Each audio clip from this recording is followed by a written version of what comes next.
তো এটার প্রবলেমটা হচ্ছে লোগো আসে আর যায়। ওনার হচ্ছে কিছুদিন যাবত বাসায় ফালে রাখছিল, এরপর থেকে এই প্রবলেমটা। আসসালামু আলাইকুম, i6 first mobile service centre থেকে আমি মোহাম্মদ ইউসুফ বলতেছি। তো আজকে যে বিষয়ে কথা বলবো সেটা হচ্ছে এটা হচ্ছে একটা রেডমি নোট 8 প্রো।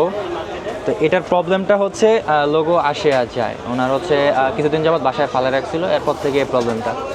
তো আজকে এটাই সমাধান করব। তো কীভাবে করি দেখাবো আপনাদেরকে, তো দেখতে থাকুন। তো মূলত আমাদের বেশিরভাগ একটা কমেন্ট আসে যে ভাই ফোন হ্যাং লোগো করে, লোগো আসে চলে যায়। তো মূলত এই প্রবলেমটা হয় কি জন্য, এটা ব্যাটারি থেকেও হয়, মাদারবোর্ডে যে সিপিইউ যেটাকে বলা হয় আর কি, একদম ফোনের মেইন আইসি, ওটা থেকেও এই প্রবলেমগুলো হয়। এটা হওয়ার কিছু রিজন আছে, যেমন অনেকে চার্জে দিয়ে গেম খেলে, চার্জ দিয়ে ফোন ইউজ করে, সারা রাতে চার্জে দেয়, আবার ফোন ওভার হিট হয়, আপনার 10%-এর নিচে চার্জ নেমে যাওয়ার পরও ফোন ইউজ করে।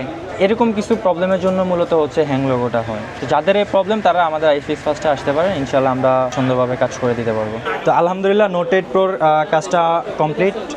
তো যাদের এই টাইপের প্রবলেম তারা আমাদের i6 ফার্স্ট 321 নম্বর শপে আসতে পারেন, ইনশাল্লাহ আমরা আপনার ফোনটিকে রিপেয়ার করে দিতে পারবো।